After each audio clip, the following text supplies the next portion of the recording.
Good evening, everybody. Breaking news tonight. The House Intelligence Committee has just voted to release the controversial 4-page memo that exposes, we are told, the Obama administration's abuse of its surveillance powers.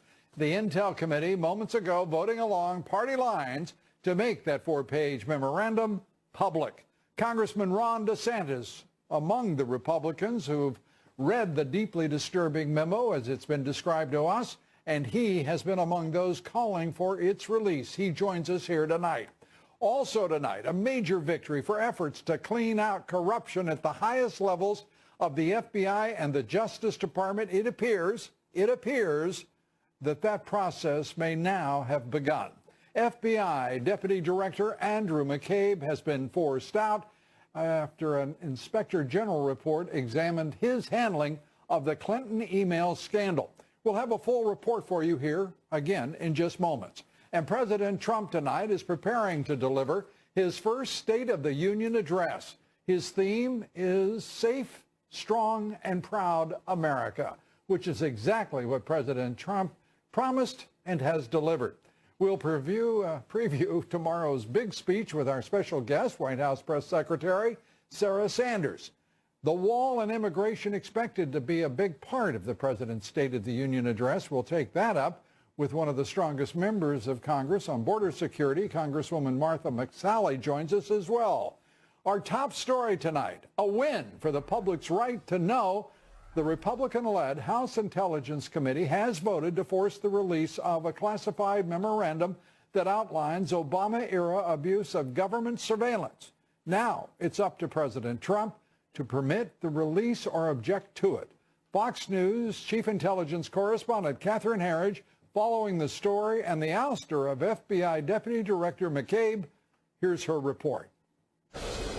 Sources tell Fox News the FBI's deputy director is now officially out and that Andrew McCabe was removed in advance of the independent review of the Bureau's handling of the Clinton email case by the Justice Department's Inspector General Michael E. Horowitz.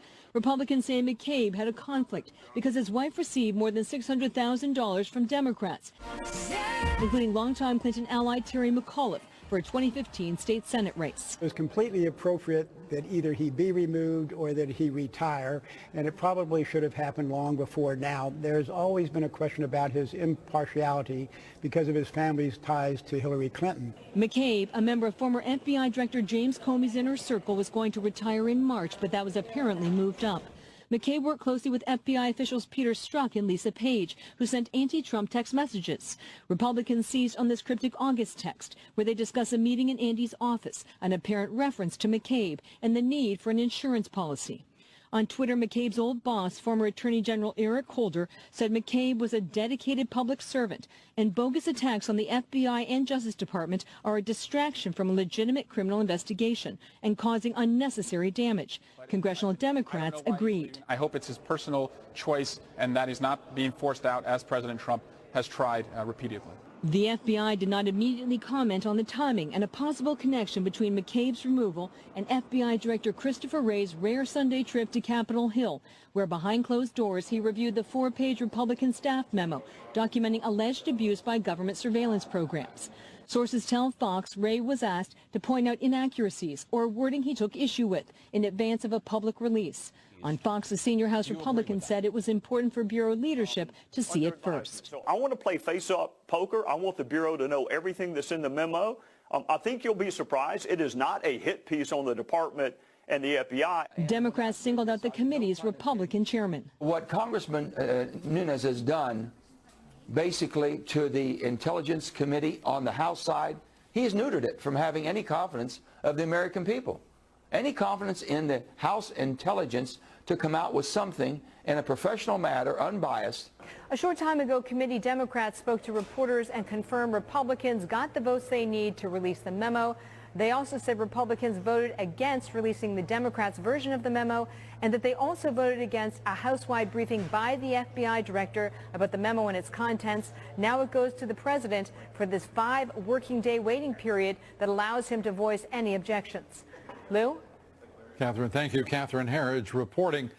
McCabe's departure is just the beginning. The focus now turning to Deputy Attorney General Rod Rosenstein. A new report suggesting Rosenstein approved an application to extend surveillance of Trump campaign associate Carter Page that, based on research by British former spy Christopher Steele, who had compiled the discredited Fusion GPS dossier, a dossier that also was not, if you will, verified or vetted. Joining me now, Congressman Ron DeSantis, a member of several key committees, including Foreign Affairs, Judiciary, and Oversight, now also a candidate for governor of the great state of Florida. Congressman, great to have you with us. Let's start with the vote in the House and to release this memorandum to the American public, which you have been calling for, and which tonight, let me just say to you, I'm cheering all of you for doing so. Well, absolutely, Lou. It's a great day. The Intelligence Committee did the right thing by voting to make this public, consistent with House rules. And what's going to happen when the public gets the memo will answer a lot of these vexing questions that we've been asking for months about the genesis of the dossier, about whether the dossier was used to obtain surveillance, and other questions.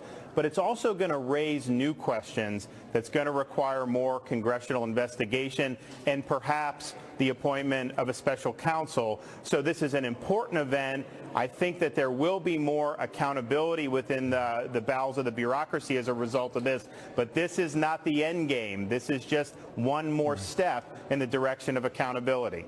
Well, among others, one of your colleagues, Trey Gowdy, basically saying that he didn't want to see this memorandum released. Doug Collins, another of your colleagues from Georgia, saying he didn't think it was appropriate and wanted to be careful.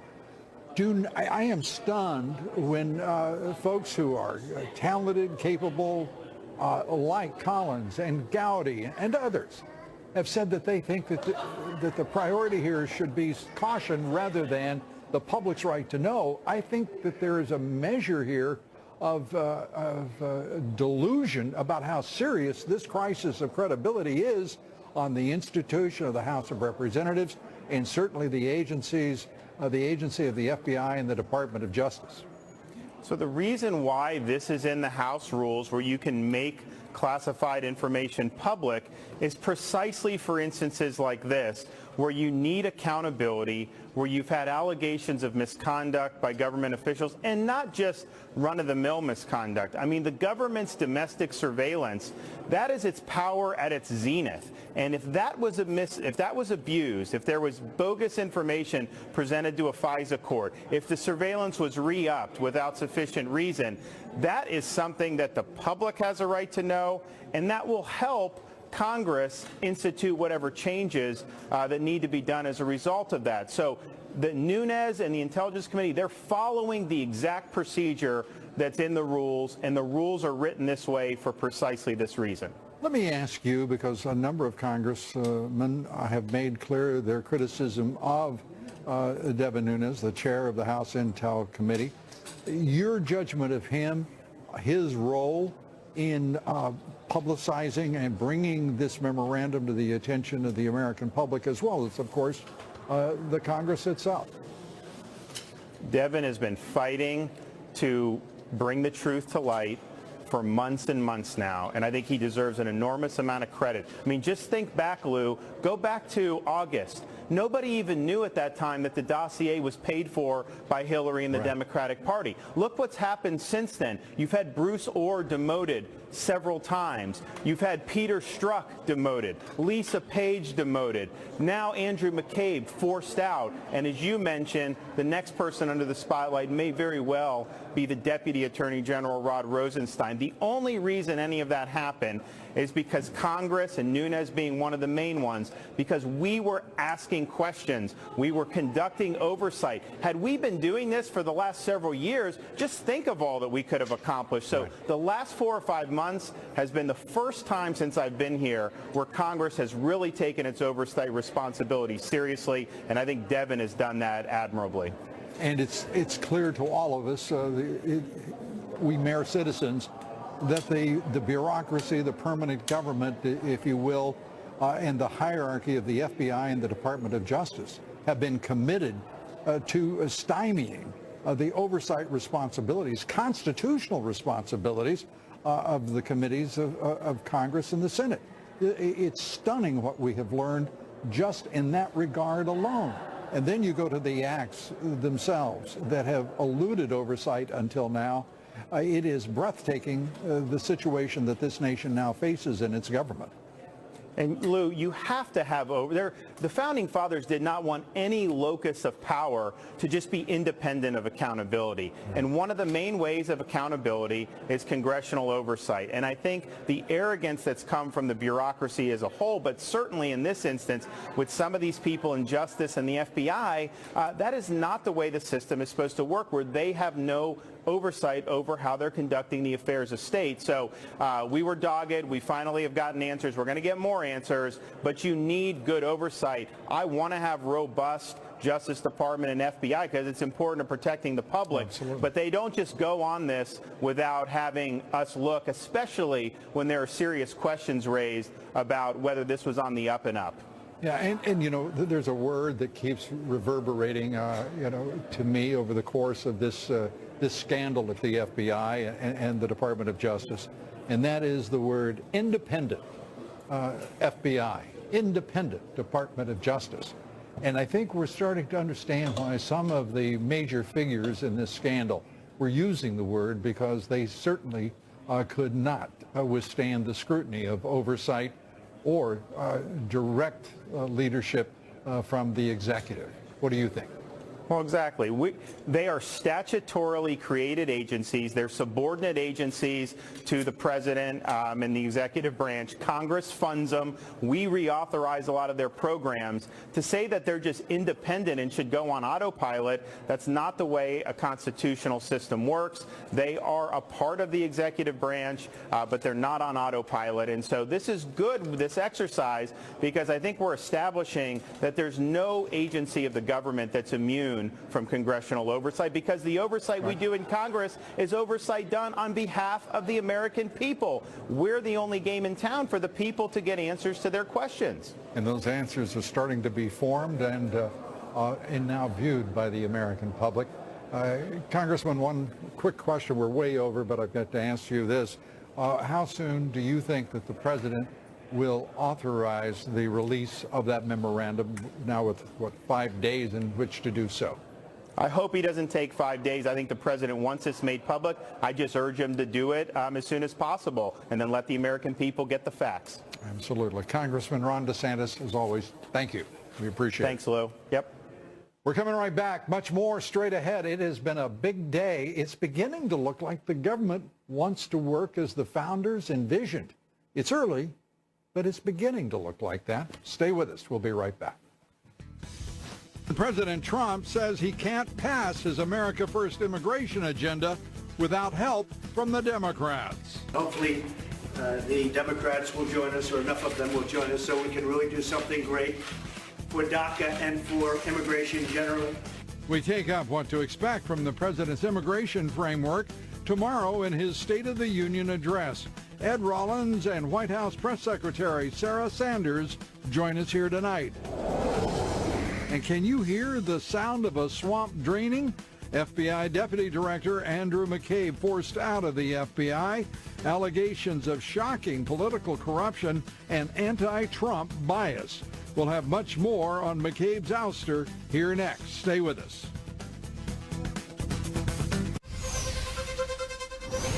A group of 48, well, mostly rhinos and leftists in the House today releasing what they call a bipartisan immigration plan. The proposal by the very important caucus, they're called the Problem Solvers Caucus. I would say that caucus probably has less of a history of accomplishment than any other, given that name. They would allow DACA recipients by June of 2012 to 2022 to become citizens. It would also provide $1.6 billion for the wall before 2012, I should have said, and eliminate the diversity visa lottery. House GOP leadership, however, doesn't support the proposal, and President Trump has already rejected a very similar concept. Joining us tonight, Ed Rollins, former Reagan White House political director, now senior presidential fellow at Hofstra University, Fox Business contributor, and great America. Thank you. Great to see you. Let's start with this proposal on DACA. Suddenly, DACA is taking over everything. The imagination of the public. They're demanding DACA. I'm kidding. They don't even put DACA near the top of the list. But it sure has. That's happened in the White House, and it's happened in some parts of democratically held territory in the House and Senate.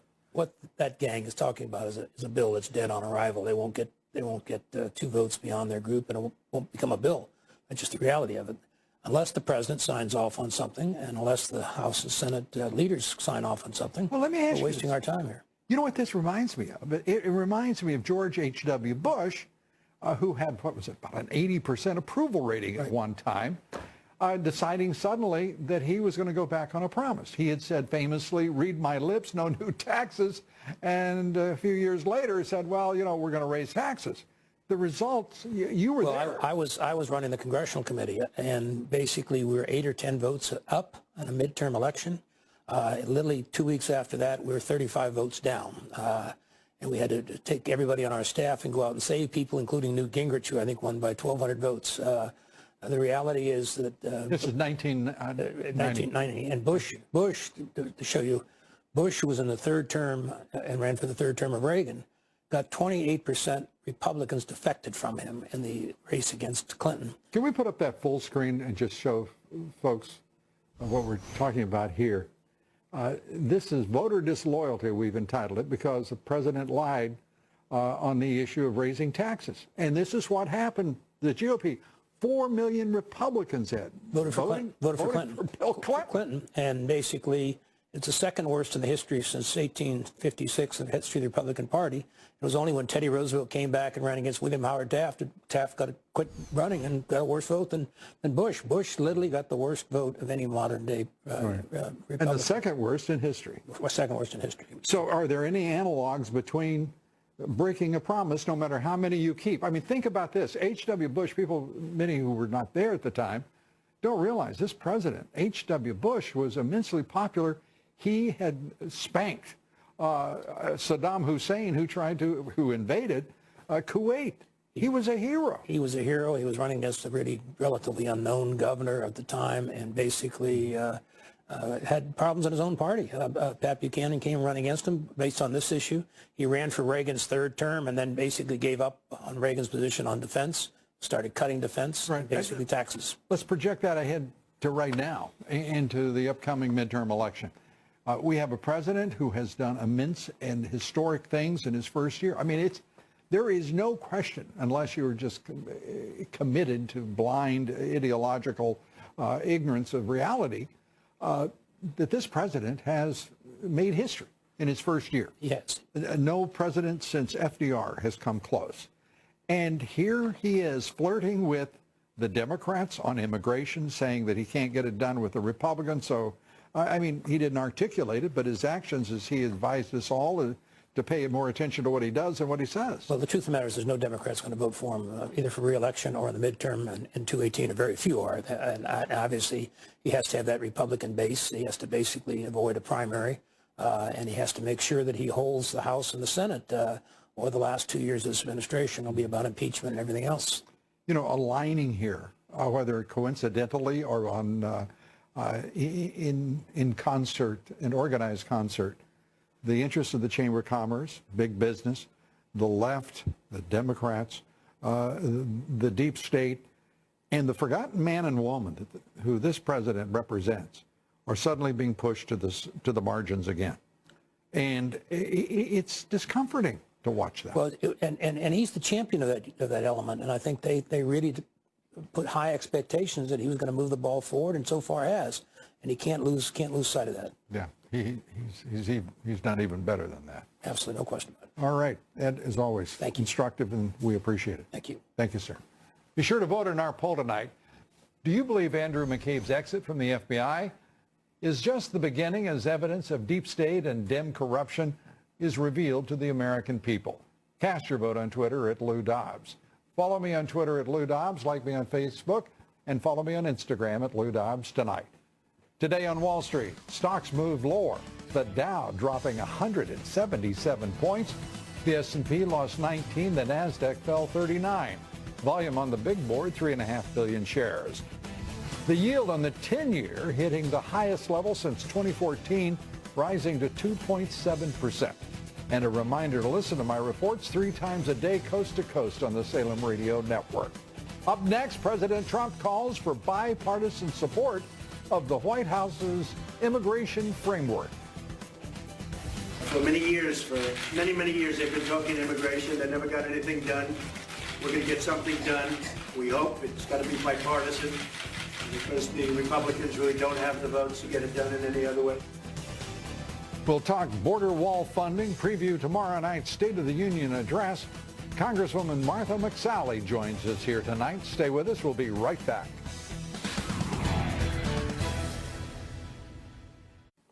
Joining us tonight, Congresswoman Martha McSally, member of the Armed Services Committee, Homeland Security, and others. Also running for the Senate seat in Arizona to replace outgoing Senator Jeff Flake.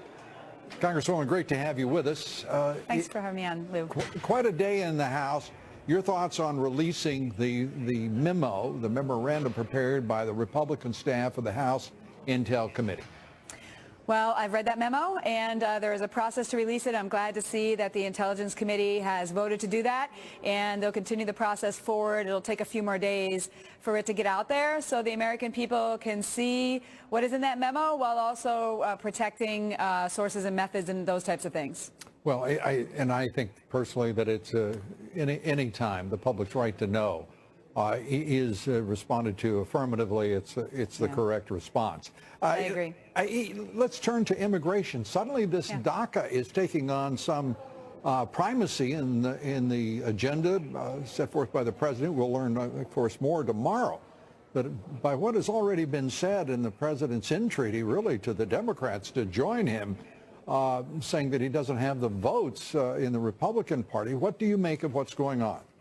Well, the reality is you do need 60 votes in the Senate for most issues, and unfortunately they've used that rule in order to resist and obstruct literally everything. On my part, I mean, I've been a leader in the House on this issue. I represent a border district, and I chair the Border and Security, Border and Maritime Security Subcommittee. I have a bill now. We have 79 House co-sponsors.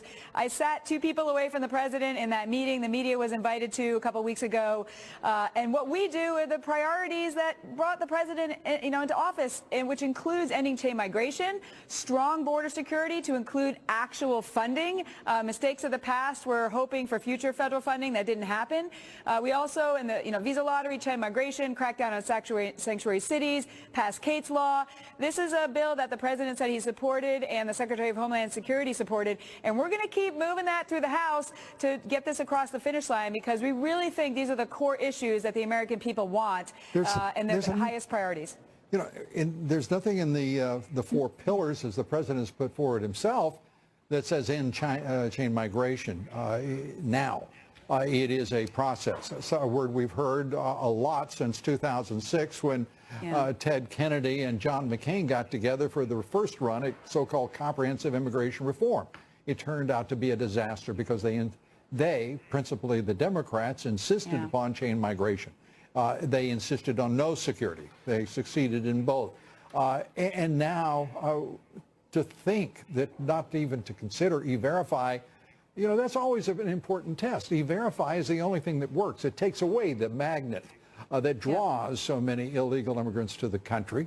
If you don't want law and order, if you don't really want to end the attraction of illegal entry to the country, how serious can anyone be?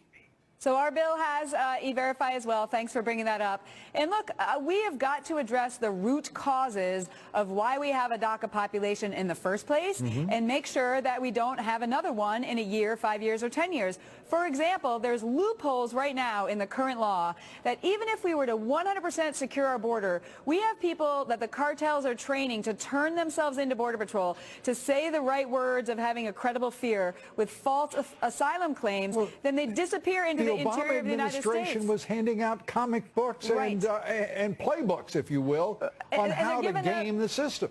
Right, and they're given a court date 5 years from now, and then they disappear, never to show up again. Right. So our bill actually closes these loopholes that are critical because the cartels are using them, and they're going to incentivize additional illegal immigration. The vast majority of the American people want an immigration system that works for them, and chain migration is about 7 of 10 new immigrants. It doesn't make any sense. We need to move towards a merit-based immigration system like other countries like Canada and Australia that allows people to come in through the turnstile and do it in a way that's going to not take away American jobs and support growing our economy, while we also crack down on the cartels and the illegals that are coming across my community right now that are a public safety threat to the people that I represent. And we should take note again, as we reported here, the Mexican government has dispatched federal troops into Juarez, and Baja and other locations are likely in the very few days in order to fight cartels that are out of control. 25,000 murders, tens of thousands missing. The disaster that is Mexico right now. We have a State Department travel warning, which Americans are blissfully and ignorantly ignoring. This is a dangerous, dangerous narco state right now, and people better understand that. Do you agree? These transnational criminal organizations are very dangerous. They become more dangerous over time. They're very innovative. They're well-resourced, and they are trafficking drugs and people and weapons and money in and out of communities like mine. This is very serious business, and we've got to get operational control of our southern border because of the threat and the dangers that they present.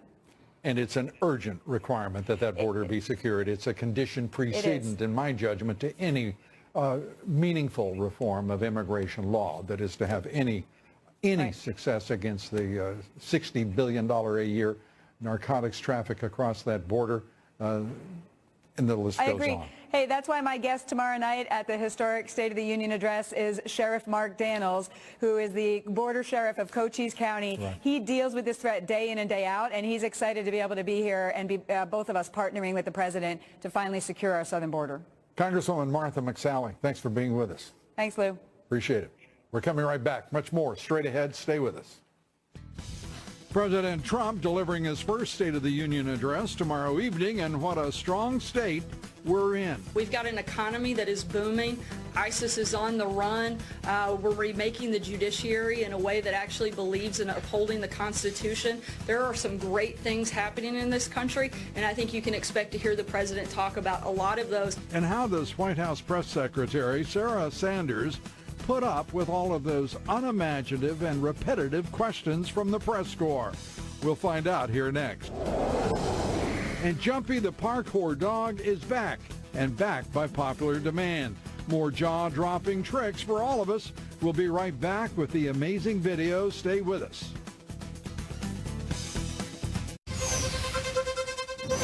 The president's first State of the Union address tomorrow evening, addressing historic economic progress in his first year, securing America's borders, building a safe, strong, and proud America. His guests will include an Immigration and Customs Enforcement agent, parents of those killed by MS-13 gang members, and others. Joining us tonight, White House Press Secretary Sarah Sanders. Sarah, great to have you with us.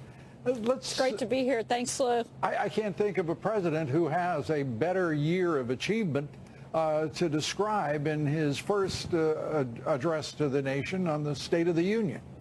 I don't think there ever has been a president that's got so many good things to talk about going into tomorrow night. Look, we've had an incredible year, a historic year. The economy is booming. ISIS is on the run. We're remaking the judiciary. Every single day, America is getting better and better at the direction of this president and under the leadership of this president. We're really excited about tomorrow night. I think the president's got a great story to tell in the first year, and he's got a great plan forward to talk about all of the things that we're going to do over the next 7 years, and I'm excited to see him take the stage tomorrow night. Well, the economy obviously reacting to his leadership and the progress that he has made in driving both the markets and the economy, bringing jobs back. We're talking of over 2 million jobs in the first year of his presidency. Going forward, we're also talking suddenly about immigration, and he has moved that to the forefront of his agenda. Why so, and what do you expect? Look, I think it's been no secret. This was something that the president talked about repeatedly on the campaign trail. He knows how important securing our border is and reforming our immigration system. He wants to make sure we get a deal done. And I think he's laid out something that brings everybody to the table and solves a problem that Republicans and Democrats have been trying to do for the last couple of decades. And we have a president who's taking real leadership and making sure that he puts a deal on the table that really hits all of the points that we've got to deal with, and bringing everybody to the table to get something done. I think you're going to see that hopefully over the next couple of weeks. Well, and you know, those points that you're talking about that he campaigned on, he found 180-degree position over the course of the last 30 days. He did campaign on DACA, squarely against it. He campaigned against amnesty. He campaigned for the wall. And suddenly we're talking about, at least according to the 4 pillars from the White House, we're talking about a trust fund instead of a wall. We're talking about special treatment for not 1.6 million, which would be, by the way, double the number that President Obama had, Sarah, as you well know. But we're talking something closer to 5 million when you add it all in with the so-called nuclear family. There's no end to chain migration. A lot of people are scratching their heads and asking, how does all this square up with the man we elected president based on what he said on the campaign trail, a man who's kept every one of his promises? Yeah, and look, Lou, you know that this is a president who there's no one stronger in this country and more dedicated to making sure we have border security. That's been his biggest priority, right. And you see that reflected certainly here. $25 billion for border security, including the wall, including other technological advances that we need, more enforcement agencies, and there is an end to the visa lottery system. There is an end to chain migration. It's not going to happen overnight, but the president is committed to making sure. Sarah, how long is that not overnight? How many nights does that reach? Look, there is a process, Lou. This isn't a switch, but the president is committed to ending those programs and making sure. I'm not used to the media having a sense of humor, Lou, so that's a new one for me. Sorry.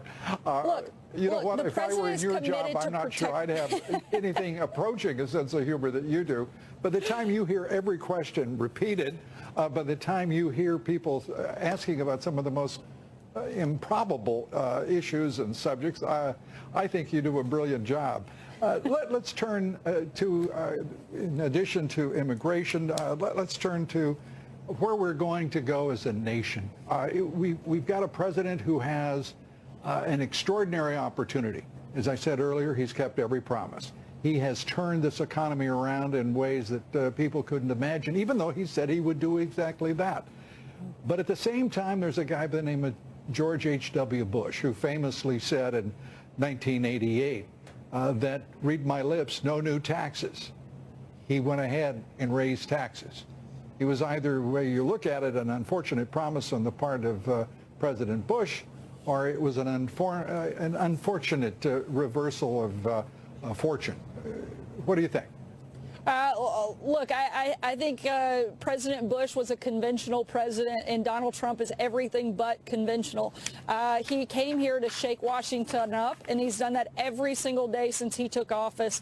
He has an incredible first year. We've had a booming economy. You're going to hear him talk about some of those successes. But look, this is a president who's just getting started. He's not finished. And he's going to lay out a vision, a very optimistic vision. And I think you're going to get to see kind of the heart and soul of Donald Trump tomorrow night. And again, we're very excited about America taking a peek in and talking about all those successes, but also looking at the plans and the path that we have going down through the next 7 years. Looking forward to it.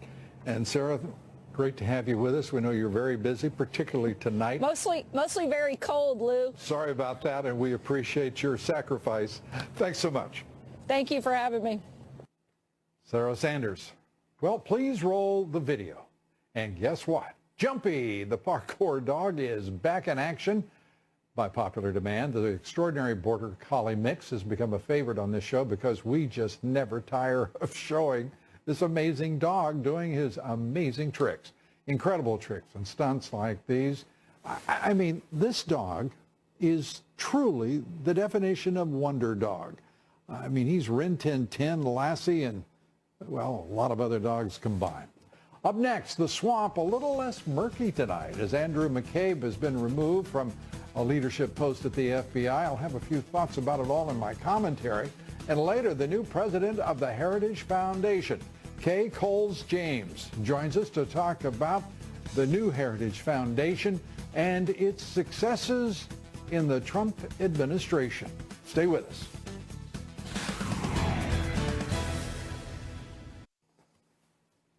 So what does it take for a federal employee to lose his or her pension?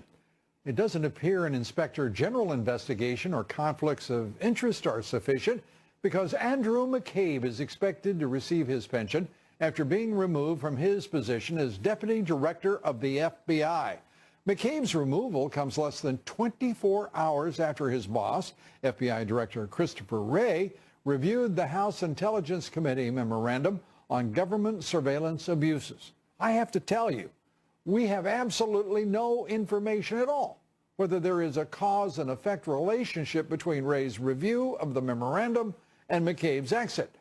But there appears to be much in the offing because Rod Rosenstein, the Deputy Attorney General, is reported by the New York Times to be named in that very same memorandum, alleging that Rosenstein extended surveillance of Trump campaign associate Carter Page last spring. And now the House Intelligence Committee has voted to release the 4-page memo, written by the Republican staff and leading the way in the investigations being conducted by, count 'em, 5 congressional committees. I believe we are witnessing the stench of the swamp actually worsen, as would be expected as a result of what is noticeably a slow draining. As the swamp drains, there's obvious discomfort among some office holders that may have lost sight, and we hope only temporarily, of the folks they serve. In my opinion, this is no time for anyone in Washington to think themselves beyond criticism, and certainly no time for our elected officials in any capacity to ignore the Americans they represent. The House Intelligence Committee, at least the Republicans of that committee, are showing the way. Now the quotation of the evening. This one from Andrew Jackson. He said this: "There are no necessary evils in government.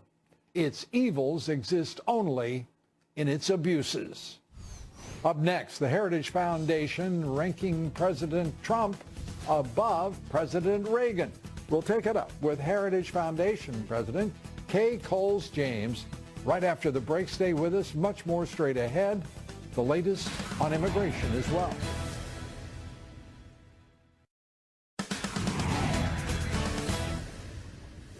Joining us tonight, the new president of the Heritage Foundation, President Kay Coles James, and it's great to have you with us. Thanks for joining us.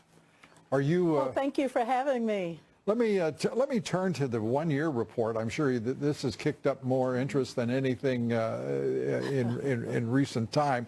You actually, at the Heritage Foundation, have dared to say that President Trump has done more in his first year than Ronald Reagan, who is the essence of the Heritage Foundation. Well, he is indeed, and Lou, you have to know how much that hurts my heart. Ronald Reagan is a personal hero of mine. Right. But the facts are the facts.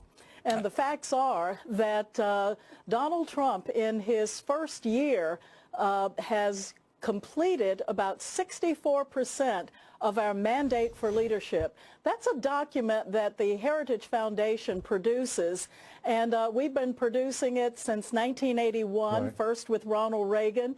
And as you know, Ronald Reagan passed that out to his cabinet, and it was a blueprint for leadership for this country. But in his first year, Donald Trump has done about 64% of our mandate for leadership. So we were quite encouraged, and for anyone who doubts whether or not we have a conservative president, we in fact do. Well, that number is astonishing, and when I saw it, I mean, my first reaction was amazement. The State of the Union coming up tomorrow, 64%. Now the next part becomes, what have you done for me lately? And what do you expect from the State of the Union, and what do you believe is truly in prospect for this administration? with all that the president has done, there's still work to be done. And we'll be listening tomorrow for the State of the Union, and of course we're going to be looking to see what's going to happen, how he's going to push forward his agenda on immigration. We're looking forward to welfare reform. We're looking forward to seeing what the plan is going to be on infrastructure. Those are all issues that we'll have a watchful ear and eye for tomorrow night. But given the president's past, we're looking forward to the future. There you go. And the great thing is he has the entire nation talking about the future, which is terrific in and of itself. Immigration. Do you think we're going to find out how long it's going to take to build that wall tomorrow night? Well, I know that there are a lot of people that elected the president to do exactly that, but we're also going to be looking for to see what he's going to do with visa lotteries. We want to know about chain migration. There are lots of issues that the president has. Where do you stand on E-Verify? Well, you know, I think we all stand on E-Verify, don't we? As good, solid conservatives, we want to make sure that the people that are working in our country we have a system where we can verify that and make sure that we have the appropriate workers in our workplaces. Kay Cole James, we appreciate you being with us. We congratulate you on your new job, and you and I are going to get along so well. It is so. Lou, thank you so much. You have been such a voice for the conservative movement. We've been able to depend on you for accurate news, and we're looking for a long relationship with you here at the Heritage Foundation. And I assure you that the feeling is absolutely mutual. Have a great presidency, and we look forward to working with you. That's it for us tonight. Thank you. Thanks so much, Kay. Tomorrow night, the State of the Union. Thanks for being with us. Good night.